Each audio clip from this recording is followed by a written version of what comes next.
Magandang araw. Nandito tayo ngayon sa Malabon City Hall at ating kakapanayamin si Congresswoman Jaye Lacson-Noel. Magandang araw po. Magandang araw. May ilang questions lang po kami sa inyo. Ang una ko pong tanong mo, kamusta po ba si Congresswoman Jaye Lacson-Noel bilang asawang ina? Alam mo, siguro dapat na naman yan dyan yung asawa ko at saka yung anak ko. Hindi, ano ba? Siguro based on maybe what I know.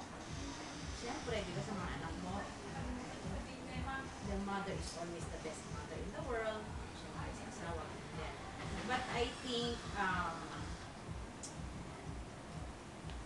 well, they say that, I'm a very liberal wife and mother. Very nurturing, at saka makulit. Sabi ng mga makulit daw ko sa asawa ko. And it's parang I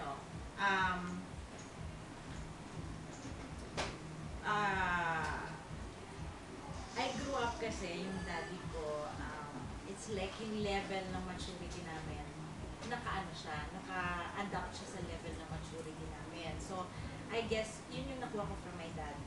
Like, ang mga anak ko ngayon, my son is 19. My next son is 14. And then, my youngest, my daughter is 12. So, I guess, yung medyo malalaki ang got nila, no? But, how they are now, yung mentality nila and the way they relate to their friends, I'm also like that sa mga anak ko. And, actually nga, sabi nga ng barkada ng anak ko, yung mommy daw ng or I'm a very cool mother daw, and actually cool parents daw. So I guess we're like that, and hindi kami, it's not hard for our children to be our children. So they have fun.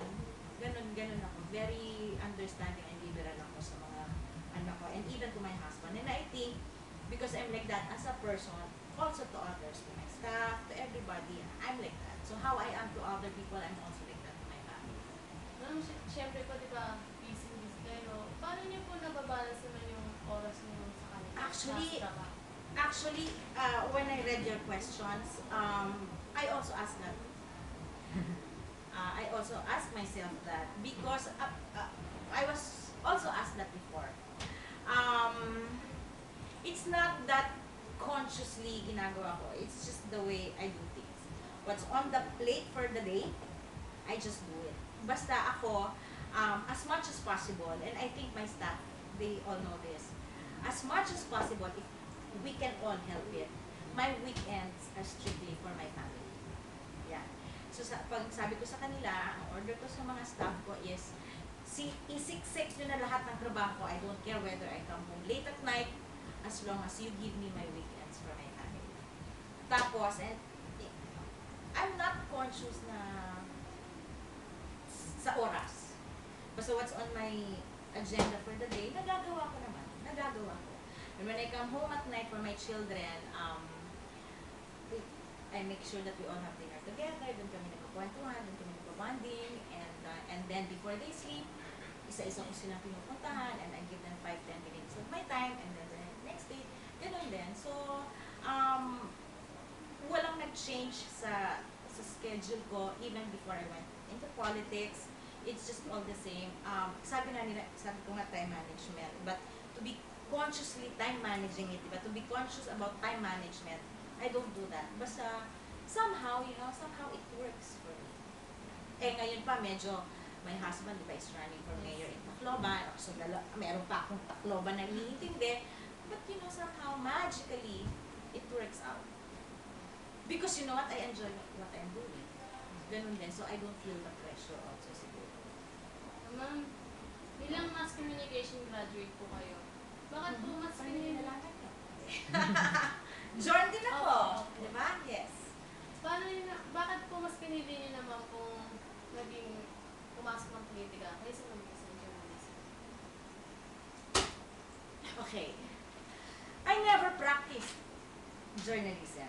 Siguro, I wrote for Sunday Times Magazine because of the school requirement, practical, before I graduated.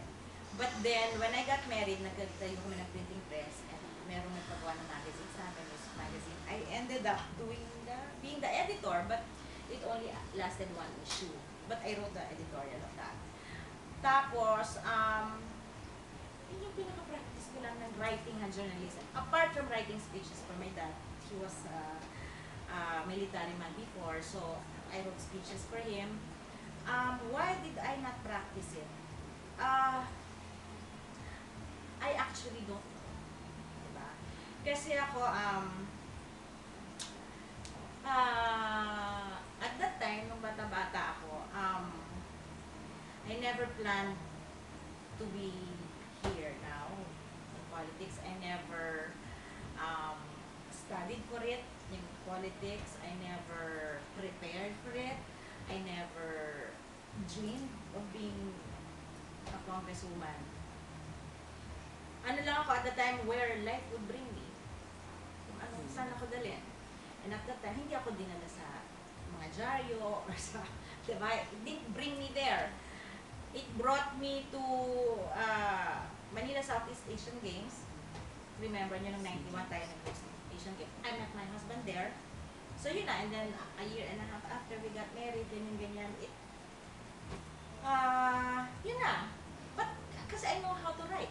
Ako nga, hindi ko alam paano ko I ended up in journalism. I don't know how. But when I was in fourth year high school, nag-apply ako UP, ganyan.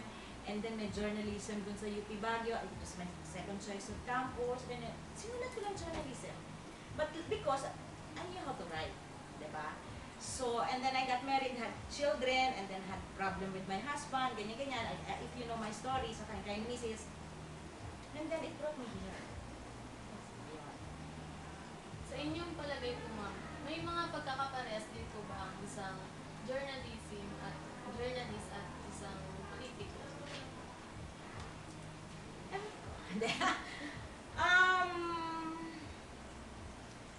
When it comes, I guess, in any field, di ba, yung ethics in journalism or in politician, it's all the same. Even in medicine, in lawyering, it's all the same. But now that I'm here in politics, mas na-encounter ko personally yung mga journalists, media people. I guess we're the same in the sense that we want to contribute in making society better. Them in making people know, aware of what's happening, or using their pen in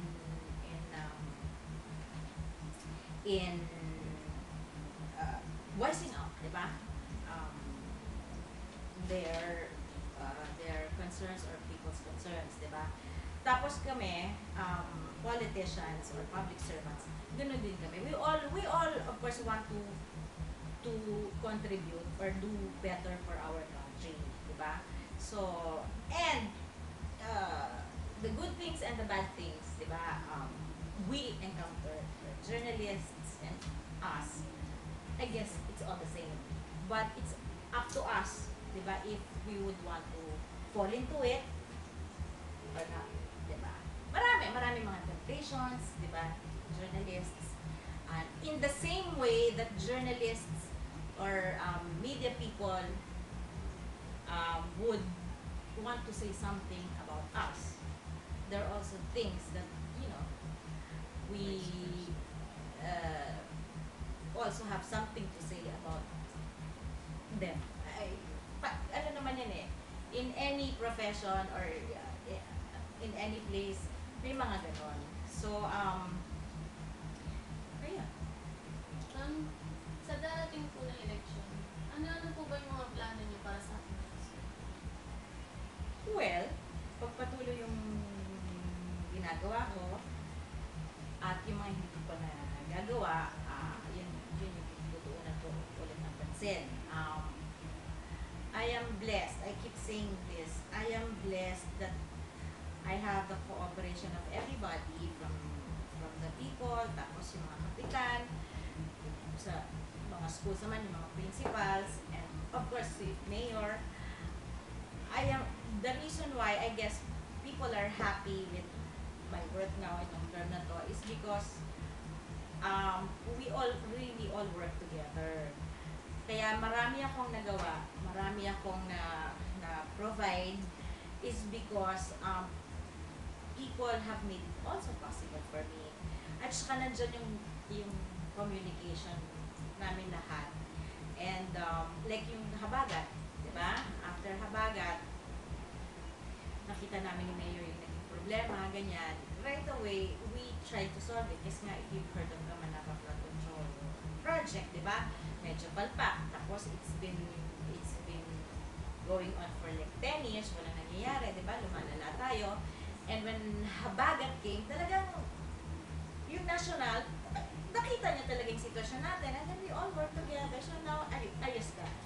I'm proud to say that what I've been trying, I saw the problem when I sat. Pag upo ko dito, nakita ko yung naging problema. Ang naging problema, simple lang. Lack of coordination sa national, dito sa atin, at saka dito sa LGU, hindi nakipag-usap yung national. Diba? Parang hindi sila nakipag-konsulta sa atin, tayo nandito Diba? So, inayos namin yun, even with the mayor, kami dalawa ni Mayor Lela, nagpunta sa Secretary Simpson, and you know what, now it's working. See? It's working, and hopefully, yung fruits ng mga efforts namin, ma-feel na natin by next year. Ma'am, sa organisasyon niyo kaya-kaya ni Mrs., masasabi po ba ninyo na marami ng Mrs. ang umutan? Okay, ang goal ko ng kayang-kaya ng Mrs. is not to, ba yung sinasabi ng bigyan mo ng bigyan ng isda, turuan mo mga isda. Diba?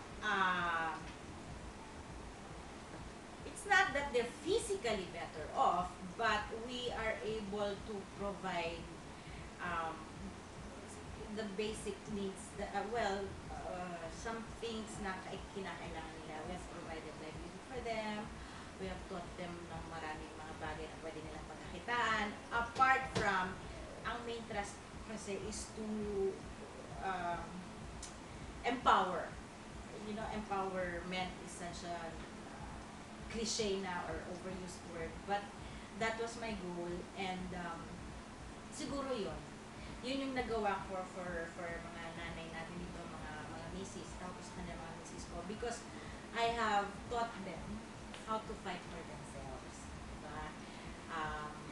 Ayaw ko kasi yung mga misis na hindi maganda ang treatment ng mga asawa nila sa kanya or mga lalaki, diba? So I've taught them how to fight back and to fight for themselves and for their children.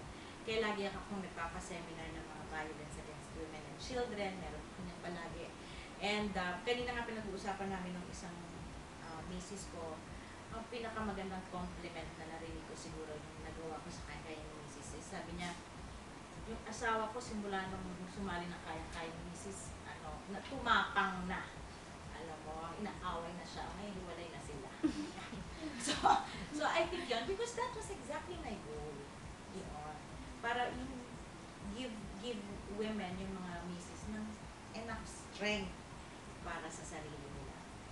Ma'am, bilang pabor naman po kayo sa RH Bill, ano po ba yung mga nakita ninyong kagandahan dito para sa ating mga kababaihan? Well, you know what? Ano lang yan, naging batas lang siya ng December. So, we will see, I guess, the effect of that when it's implemented, probably next year or a few years from now, kasi meron pa yung RR, yan. But, the reason why I was for it was, even bago ako pumunta naging congresswoman, and kaka-mingle ko sa mga misis ko, kasi unang kong tinayo yung kaya-kaya ni misis. Believe it or not, may kakapihan kasi kami, di ba? Ang sinasabi nila is, kasi ako mahilig ako magtanong, ilan na ba anak mo? pang ilang anak mo na yan, pag buntis, nakakaanak ng buntis, nahihiya sila, ma'am, pang 8 na, pang 6 na, di ba hinihimatay akong gano'n? Sabi ko, bakit? Ang mga sagot nila is, ma'am, ay, gusto ko nga 2 lang eh, 3 lang eh, pero ano, ganyan. Wala silang means na to control, di ba? Yung asawa nila, di ba? Mahilig, di ba? So, dumami yung mga anak nila, di ba? So, at tapos nagtatanong ko sa mga health centers, kahit walang help from the government na magplano yung pamilya nila. So, I guess it's time for us na ang gobyerno na makialam or tumulong sa kanila, di ba? So, yun ang, tapos, believe it or not, sa isang barangay, yung 14-year-old na babaeng anak niya nahuli, may ginawang petty crime. So, di ba, juveniles, 24 hours ka, di ba, under the care of the SWD. O, di tinawag na yung nanay. O, yan, yung anak niyo, pwede niyo nakuhanin, ganyan-ganyan. Kasi, kailangan ibalik na namin. Sabi ng nanay, naku, sa inyo na ho yung anak ko, hindi ko na ho alam kung anong gagawin ko dyan, di ba? So, ibig sabihin, if kunyari ang magulang, ginusto niya ng 2 anak lang, mamahalin niya yun eh. I-nurture niya yung buhay niya ng maayos, pag-aaralin niya. Yun ang ginusto niya. Kesa pag dumating na lang sa kanya, ganito eh, hindi niya, walang quality ang pagmamahal ng magulang. Diba? Kaya nga sabi ni Tito Ed Seligman, diba? Yung Representative Ed Seligman, yung author of RH Bill, sabi niya, let's have kids by choice, not by chance. Diba? So, that's why I'm for RH Bill. And we will see the effect of that. Diba? Kasi diba pagka tayo in society, yung mga bata minahal habang lumalaki, hanggang sa lumaki, I believe that pag magandang halimbawa ang binigay mo, magiging maayos tayo dito, diba? Kesa naman sa lumalaking kriminal ang mga bata. Imagine niyo kayo pag nagkaanak kayo, yung mga anak nyo, yung mga, di ba? Yung mga makakahalubilo nila, anong klase na ng mga na hindi minahal ng mga magulang, di ba? Last question na lang po.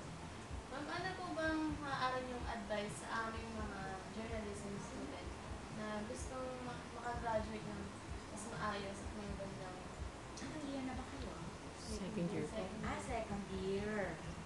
Ano ulitin mo? Mga advice po sa amin.